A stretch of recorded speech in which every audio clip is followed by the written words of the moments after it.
This week's Raw was built around a few simple questions. How high can Keith Lee actually go?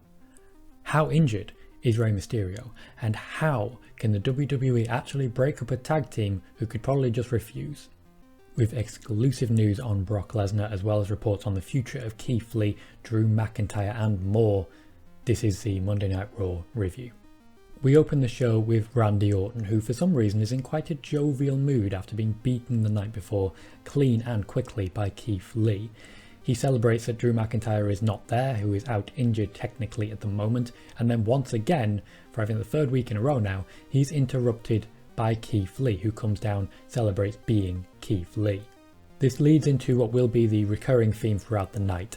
Keith Lee faces Dolph Ziggler, Randy Orton faces Kevin Owens, and Dominic Mysterio, originally announced as Rey Mysterio, faces Seth Rollins. The three winners of those singles matches will compete in a triple threat main event to determine the next challenger for the WWE Championship. Keith Lee is immediately jumped by and destroys Dolph Ziggler, which gets him out of the way pretty quickly. There is a brief backstage segment where Shayna Baszler and Nia Jax reiterate the fact that they don't like each other, in case you didn't know from the previous 16 times they told you. They are momentarily interrupted by Asuka and then leave her alone for the rest of the night. Asuka comes out, announces that she's looking for a new challenger. Mickie James comes out looking to claim it, but is herself interrupted by Natalya and Lana, which somehow results in a match between Mickie James and Lana, where Lana, of course, loses. This was convoluted, but if it gets us to Asuka versus Mickie James, I'm going to be very happy about it. No Sasha Banks and Bayley this week. As I mentioned last week, there is no intention for Sasha Banks and Bayley to be multi-brand anymore now that they have lost the championships as planned. Randy Orton backstage is shown coming out of Aleister Black's dressing room, and as you might expect, Aleister Black then attacks Kevin Owens, leading to a very short match between Orton and Owens in which Orton picks up the victory. Keeps him nice and fresh for the triple threat later in the night. Aleister Black does a wonderful sardonic bow afterwards to really celebrate the achievement that he has made in attacking someone from behind. Looks like Owens versus Black is going to run, and I have no issue with that. The matches are going to be fantastic. Bobby Lashley, Shelton Benjamin and MVP take on the Viking Raiders and Cedric Alexander.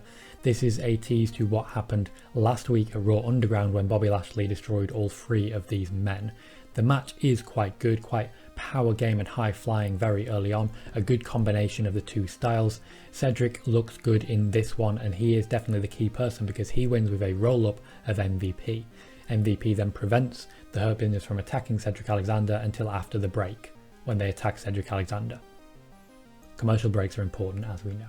Earlier in the night, a match had been announced between the Riot Squad and the Iconics yet again. However, this time, while the winner would get a shot at the Women's Tag Team Championships, those being of course held by Shayna Baszler and Nia Jax, good luck the winner of this match, the losing team would have to split up. The losing team was the Iconics.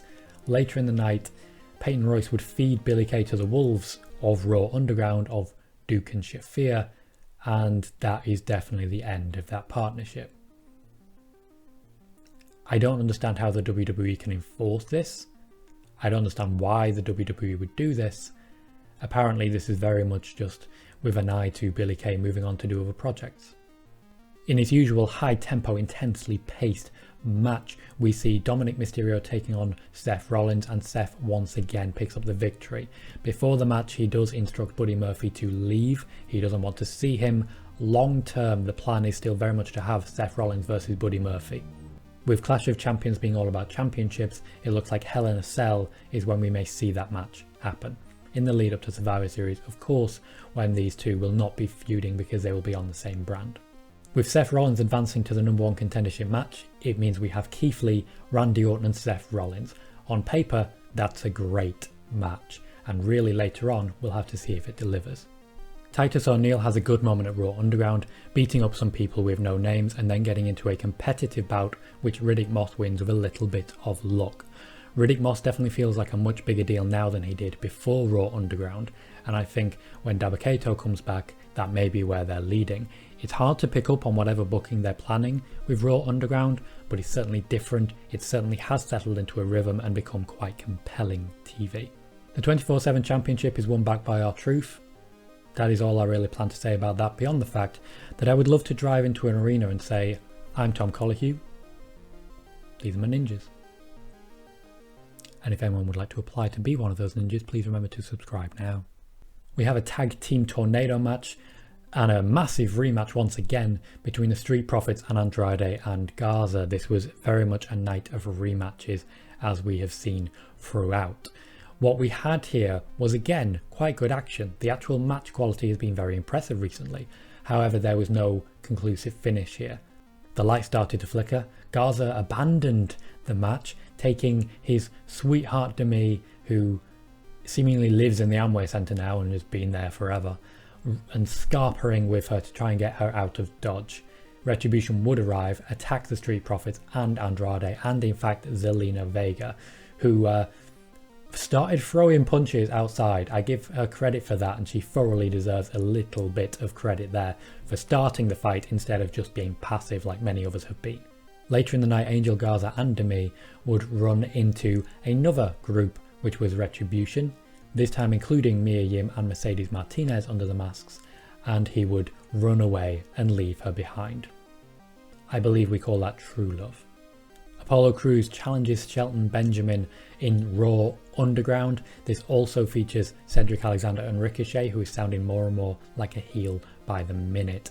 The Hurt Business do manage to stand tall at the end of this after a real fight and a brawl breaks out.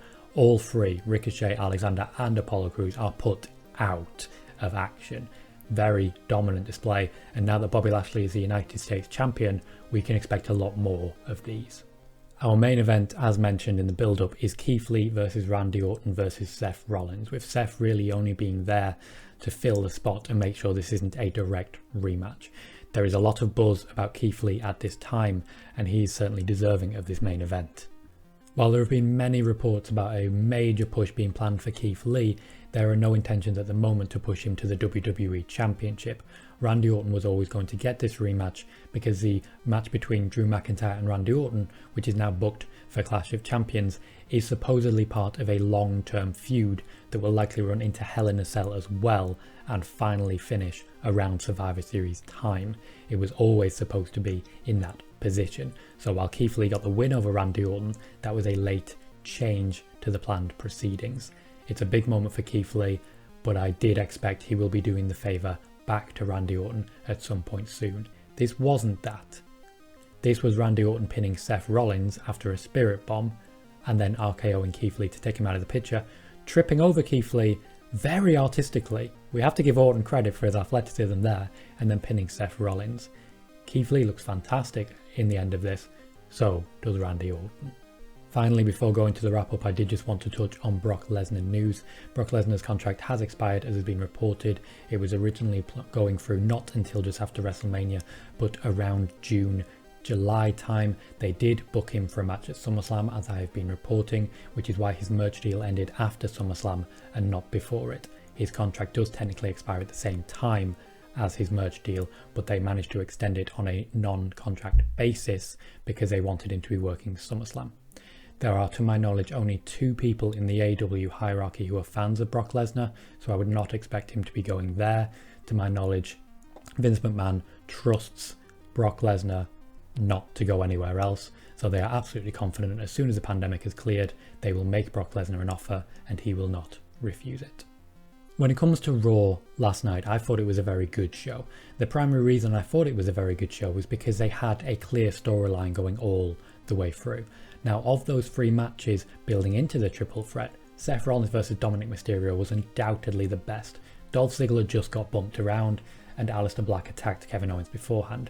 But we also had some intriguing things happen. The breakup of the Iconics, even though I don't agree with it, is certainly interesting. Mickie James stepping up to Asuka is certainly interesting, and I think they can get a lot more out of Orton against McIntyre.